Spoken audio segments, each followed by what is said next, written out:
Hello friends, हमारे YouTube channel exam मंत्रा में आप सभी का हार्दिक स्वागत है। मैं आपके साथ सरिता। दोस्तों, इस वीडियो के माध्यम से अपन बात करेंगे कि सेकंड ग्रेड की जो विज्ञप्ति जारी हुई कल, उसमें जो डॉक्यूमेंट्स आपको चाहिए वो डॉक्यूमेंट्स की वैधता क्या रहेगी, क्या डेट रखी इसमें डॉक्यूमेंट्स वैधता की। विशेष तौर से जो विवाहित महिलाएं हैं उनके लिए जाति प्रमाण पत्र, पति के नाम का वैध या पिता के नाम का, सारी इन्फॉर्मेशन आपको इस वीडियो के माध्यम से मिल जाएगी। तो इस वीडियो को आप शुरू से लेकर अंत तक जरूर देखना। तो दोस्तों, आप देख सकते हो इसमें जो फर्स्ट नंबर का बिंदु है उसमें क्या है कि कार्मिक विभाग के परिपत्र 20/1/2022 के अनुसार अनुसूचित जाति, अनुसूचित जनजाति, अन्य पिछड़ा वर्ग, अति पिछड़ा वर्ग, आर्थिक रूप से कमजोर वर्ग के अभ्यर्थियों को आरक्षण का लाभ लेने हेतु जाति प्रमाण पत्र ऑनलाइन आवेदन की अंतिम तिथि तक जारी किया हुआ प्रस्तुत होना चाहिए। तो आपको अगर आरक्षण का लाभ प्राप्त करना है तो जाति प्रमाण पत्र है वो ऑनलाइन आवेदन की अंतिम तिथि तक जारी किया हुआ होना चाहिए। ये विशेष तौर से आपको ध्यान रखना है। अगर आपका जाति प्रमाण पत्र ऑनलाइन आवेदन की जो अंतिम तिथि है 10 मई 2022 उस तक प्रस्तुत किया हुआ होना चाहिए, यानी 6 महीने की जो वैधता रहती होगी इनमें, तो वह अंतिम तिथि है उस तक आपकी वैधता पूरी नहीं होनी चाहिए डॉक्यूमेंट्स की। अगला 2 नंबर का जो बिंदु है कि अन्य पिछड़ा वर्ग, अति पिछड़ा वर्ग प्रमाण पत्रों में निवास स्थान इन क्रिमिलेयर नॉन क्रिमिलेयर की प्रविष्टता सही पूर्ण भरी गई है। अन्य पिछड़ा वर्ग, अति पिछड़ा वर्ग का प्रमाण पत्र जो नियमानुसार पिता या माता की आय के आधार पर सक्षम अधिकारी द्वारा निर्धारित प्रपत्र किया हुआ होना चाहिए। कहने का मतलब ये है कि 2 नंबर का जो बिंदु है इसमें ये कहा गया है कि जो विवाहित महिलाएं हैं उनका जो जाति प्रमाण पत्र वो पति के नाम का मान्य नहीं होगा, उनके पास जाति प्रमाण पत्र पिता के नाम का ही होना चाहिए। 3 नंबर का बिंदु ये है कि राजस्थान राज्य के अन्य पिछड़ा वर्ग, अति पिछड़ा वर्ग के क्रिमिलेयर के अभ्यर्थियों को आरक्षण का लाभ दे नहीं है, जैसे अतः ऐसे अभ्यर्थियों को ऑनलाइन एप्लीकेशन फोरम में सामान्य वर्ग के आवेदक के रूप में आवेदन करना होगा। तो जो भी राजस्थान के अन्य पिछड़ा वर्ग, अति पिछड़ा वर्ग के हैं उन्हें आरक्षण प्राप्त नहीं होगा।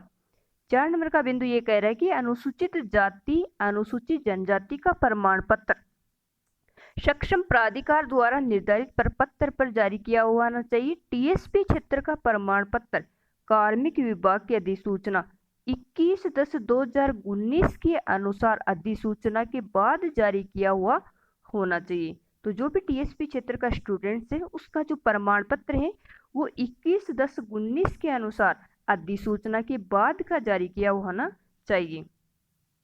5 नंबर का बिंदु ये है कि अनुसूचित जाति और अनुसूचित जनजाति की जो विवाहित महिलाएं हैं उन्हें आवेदक को आरक्षित प्रवर्ग का लाभ प्राप्त करने तो अपने पिता के नाम और निवास स्थान के आधार पर सक्षम प्राधिकारी का विहित जाति प्रमाण पत्र है वो प्रस्तुत करना आवश्यक है। कहने का मतलब वही है कि पति के नाम का जो जाति प्रमाण पत्र है वो मान्य नहीं होगा। अब 6 नंबर का बिंदु ईडब्ल्यूएस वालों के लिए, आर्थिक रूप से कमजोर वर्ग के अभ्यर्थियों को नियमानुसार सक्षम प्राधिकारी द्वारा निर्धारित प्रारूप में जारी इनकम एक्सेस सर्टिफिकेट प्रस्तुत करना होगा। तो 6 नंबर का बिंदु ईडब्ल्यूएस वालों के लिए, उन्हें अपना ये ईडब्ल्यूएस प्रमाण पत्र ये प्रस्तुत करना होगा। 7 नंबर का बिंदु है वो शैक्षणिक योग्यता से संबंधित है, जैसे उत्कृष्ट खिलाड़ी वगैरह हैं उनसे संबंधित। 7 नंबर के बिंदु में जो विकलांगता निश्चित श्रेणी का स्पष्ट उल्लेख किया हुआ है। इसमें ये जो आपके प्रमाण पत्र हैं ये सारे आवेदन की जो अंतिम तिथि है उसमें संशोधन देना तक आवश्यक होंगे। तलाकशुदा जो महिलाएं हैं उनमें अपने सारे प्रमाण पत्र हैं वो प्रस्तुत करने पड़ेंगे उन्हें। 8 नंबर का जो बिंदु ये भूतपूर्व सैनिकों से संबंधित है। 9 नंबर का जो बिंदु ये है शासन के परिपत्र क्रमांक 22/5/2006 के परिपत्र जारी होने की सेवा में नियुक्ति हेतु विवाह पंजीयन कराया जाना अनिवार्य आवश्यक है। 9 नंबर का बिंदु विवाहित महिलाओं से संबंधित है कि शासन के परिपत्र 13/2006 दिनांक 22/5/2006 के अनुसार 22/5/2006 के अनुसार इस परिपत्र के जारी होने की दिनांक से राजकीय सेवा में नियुक्ति हेतु विवाह पंजीयन कराया जाना अनिवार्य किया गया है।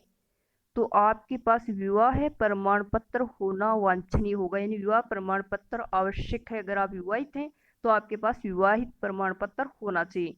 10 नंबर का जो बिंदु है ये दो से जो अधिक संतान है उनसे संबंधित है।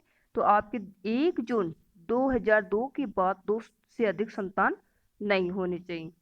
11 नंबर का जो बिंदु है, आवेदक को विज्ञापन में उल्लेखानुसार आवश्यक वांछित शैक्षणिक योग्यता व अनुभव प्रमाण पत्र यथा समय प्रस्तुत करना आवश्यक होगा। आपके पास जो भी शैक्षणिक योग्यता से संबंधित प्रमाण पत्र हैं वो आपको यथा समय प्रस्तुत करने आवश्यक है। 12 नंबर का जो बिंदु है, ये विधवा, परित्यक्ता आदि महिलाओं से संबंधित है। तो उन्हें अपना पुनर्विवाह नहीं किए जाने संबंधी या परित्यक्ता श्रेणी में होने संबंधी शपथ पत्र आवश्यक है इनके लिए।